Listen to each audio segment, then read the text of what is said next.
Hi everyone, I'm David Fisher, and this is Presidential Chronicles, the series of books and videos on American history as seen through the lives of the presidents of the United States. This episode is from the life of Dwight Eisenhower, and the focus is the general agrees to run.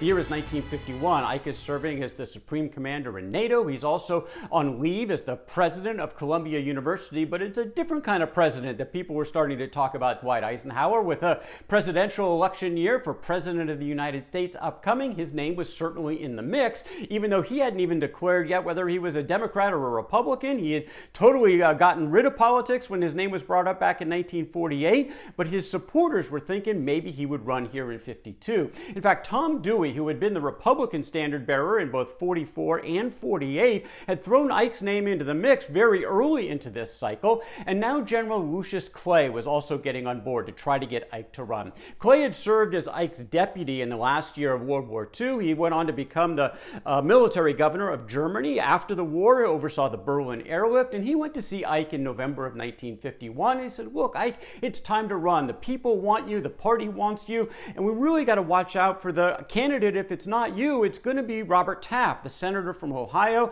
the son of the former president, Will Taft." Robert Taft was known as Mr. Republican. He was extremely conservative. He was an isolationist. These were things that Ike didn't really believe in. So would Eisenhower run to give the voters, or at least the Republican Party, a chance to look at a different alternative? Well, it was a good conversation. Ike didn't say yes. He didn't say no. He sort of demurred. He kind of looking for a sign of people looking to draft him into the race. And Clay walked away. Again, he didn't get a yes. He didn't get a no, and he was actually feeling like he was moving in the right direction.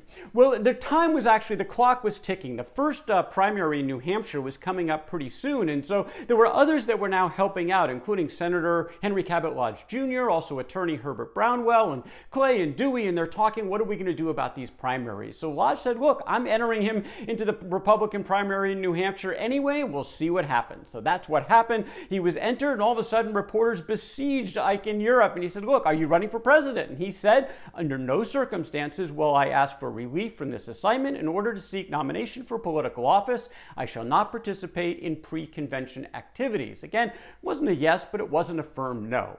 February the 8th of 1952, some of Ike's friends did something else. They held a rally at Madison Square Garden, New York City. 30,000 people chanting, "I like Ike, I like Ike." Tremendous enthusiasm. And one of Ike's friends was one of the organizers of the event, Jacqueline Cochrane. As soon as it was over, she got on an airplane. She took a film of the event, of the rally at Madison Square Garden, flew to Paris and played it for Mamie and for Ike. Ike actually got tears in his eyes. He was emotional about all of this support for himself. And he said, look, the film brought home to me for the first time something of the depth of the longing in America today for a change. He's getting closer to running for president. Well, Clay wanted to seal the deal. Again, the clock is ticking. He's got to get a decision out of Eisenhower. Eisenhower's still not aligned to it, and he and Clay over in Europe went back and forth for hours, and Clay eventually sort of was giving up. He said, I needed a decision. Ike wasn't ready to do it, and Clay actually got up to leave when Ike went after him and said, well, look, don't leave like this. Let's finish the conversation, and before it was over, he agreed to run. He actually won the New Hampshire primary, and maybe even more important was the Republican primary in Minnesota, where he finished second. He didn't win it, so why was that a big deal? Well, because his name wasn't even on the ballot. Over 100,000 people learned how to spell Eisenhower as a write-in candidate, so he finished second in Minnesota. He formally asked for relief from President Truman from his current assignment effective June the 1st. On June the 4th, he announced his campaign in Abilene, Kansas, in his hometown, and it was kind of a disaster. The weather was terrible. Torrential storms came in. The stadium was about half empty. The speech was kind of lackluster, so it wasn't a great beginning, but it was a chance to get things started for Eisenhower with the convention for the Republicans only about a month away, and he talked a little bit about his belief system, more of a middle road in setting up that comparison with Robert Taft. Well, when the convention did gather in July of 1952, there were really 5 candidates in the mix, 2 main frontrunners, that of course being Eisenhower and Taft.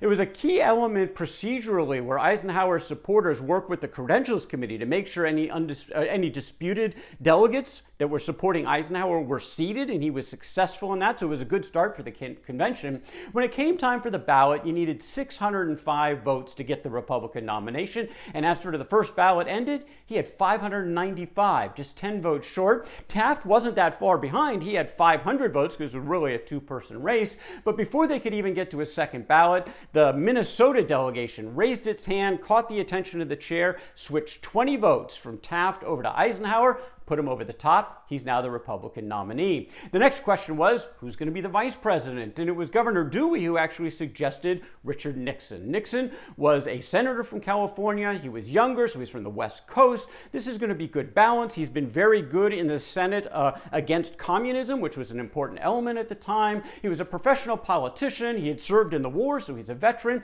A lot to like about Richard Nixon, and Eisenhower said fine. They would be going up against Adlai Stevenson, the governor of Illinois, who got the nomination for the Democrats. Now, Eisenhower planned to take most of the month of August off and then do sort of an 8-week sprint of the campaign beginning around Labor Day, and he said it's going to be a national campaign. If he's going to run for president, he's going to run for president for the entire country, and that meant the Deep South, which was strongly Democratic in terms of most elections. He said, doesn't matter. If I'm going to be their president, I'm going to go talk to them and listen to them as well. Before he got into the campaign, in that month of August, he got an invitation from President Harry Truman.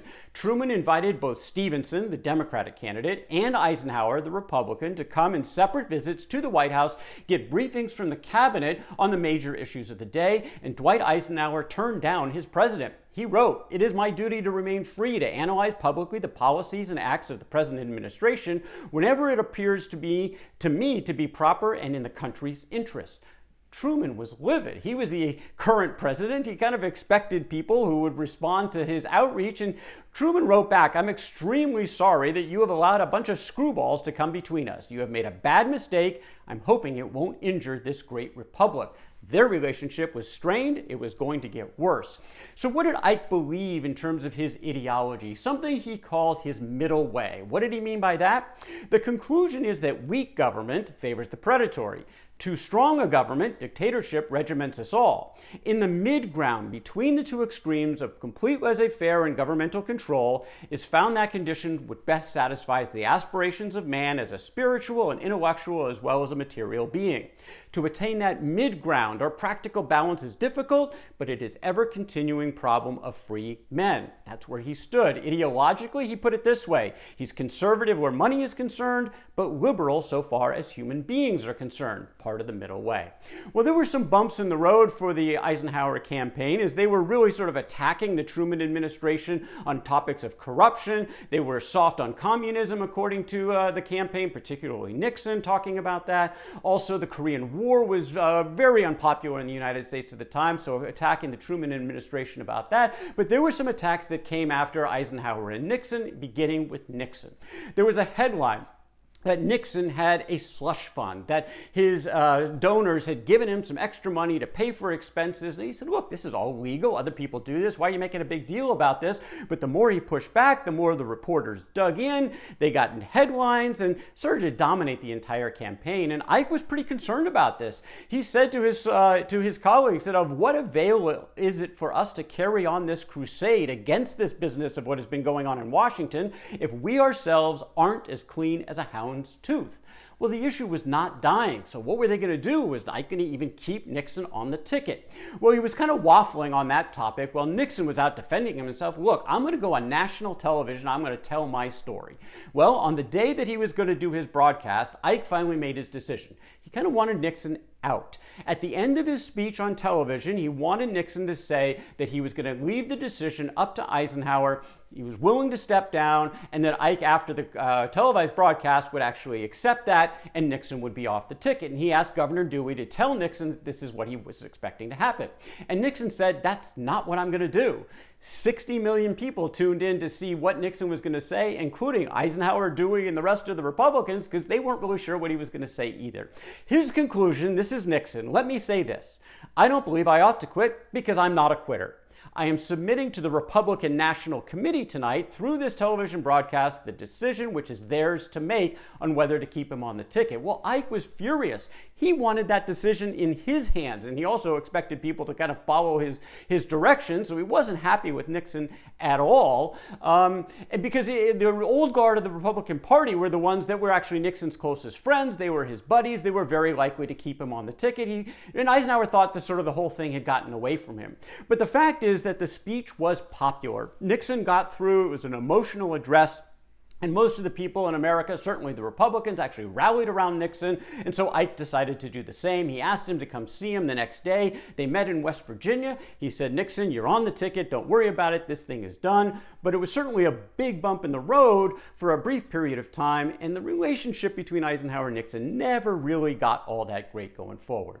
Well, the next week there was another major issue. It had nothing to do with Nixon. This was all Eisenhower. And they were going to Wisconsin for a rally. Now, the Wisconsin is the home of Senator Joe McCarthy, who's kind of a dangerous element here because he's wildly popular in some circles, very negative in others. For the last 2 years, he had been calling out communist infiltration in the federal government, academia, science, Hollywood, headline grabbing by McCarthy, rarely substantiated his charges, but he was ruining careers left and right just by these accusations. So again, some people thought he was a hero, others thought he was a villain.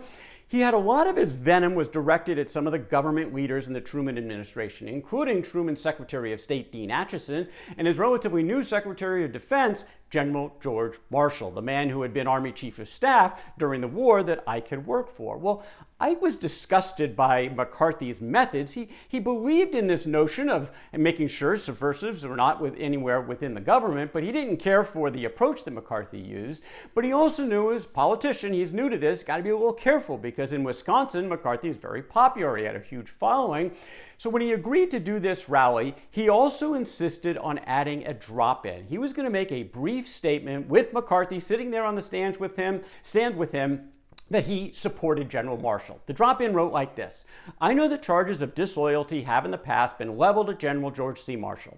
I've been privileged for 35 years to know General Marshall personally. I know him as a man and as a soldier to be dedicated with singular selflessness and the profoundest patriotism to the service of America. This episode is a sobering lesson in the way freedom must not defend itself." Well, the McCarthy people heard about this and they were livid. You can't come onto our stage and say that, direct counter to our man who's sort of hosting you in this. And Eisenhower kind of waffled over it and he eventually agreed to drop the drop-in statement in support of General Marshall. Well, this created all kinds of problems because the press already had a copy of the statement. They printed it, and when Eisenhower took it out, people took him to task. Harry Truman was among those that was outraged at the fact. Truman revered Marshall and thought Eisenhower should too for all the mentorship that he had given him over the years. Later on, Truman actually told Merle Miller in his oral biography that when Eisenhower let McCarthy get away with calling General Marshall a traitor, why, that was one of the most shocking things in the history of this country. The trouble with Eisenhower, he's just a coward. He hasn't got any backbone at all. He ought to be ashamed for what he did, but I don't think there's any shame in him. Even John Eisenhower, Eisenhower's son, made the comment that it was a terrible mistake, the worst of my dad's life in politics, to take that statement supporting Marshall out of his speech, but he did it. The way he looked at it, he kind of regretted it, but it was a thing of the past. Time to move on. Would it hurt the campaign? Well, that was yet to be seen, but probably unlikely. All of the momentum was in favor of the Republicans. Truman himself was unpopular. 20 years of Democratic rule, people were looking for a change. Ike was extremely popular still, the hero from the war, and had gotten along well in his national campaign, and he really closed the deal with just a couple weeks before the election. In Detroit, Michigan, on October the 24th, he made some very bold statements about the Korean War. In fact, he told the people in Detroit, that job requires a personal trip to Korea. I shall make that trip. I shall go to Korea. Well, those last 5 words, I shall go to Korea, well, that resonated throughout the entire country. It was like, oh my goodness, Eisenhower is going to get involved in this. He's going to solve this and bring our soldiers home. Well, if anything put him over the top, that was sort of the last straw. Eisenhower whipped Stevenson in this election. In the Electoral College, it was 442 to 89. He won 39 out of the 48 states, including some Democratic strongholds in the South that went for Eisenhower, Texas and Florida and Oklahoma and Tennessee, part of that landslide landslide victory in which he got 55% of the popular vote, more than 7 million votes more than Stevenson, and there were coattails. The Republicans not only won the presidency, they won the House and they won the Senate. The hero of World War II was ready to take his place as the 34th President of the United States, and that is the story for another day. That's Dwight Eisenhower, and the general agrees to run from the life of Dwight Eisenhower. For more presidential chronicles, check out my books on Amazon.com, and don't forget to subscribe to my YouTube channel. Until next time, I'm David Fisher, and this is Presidential Chronicles.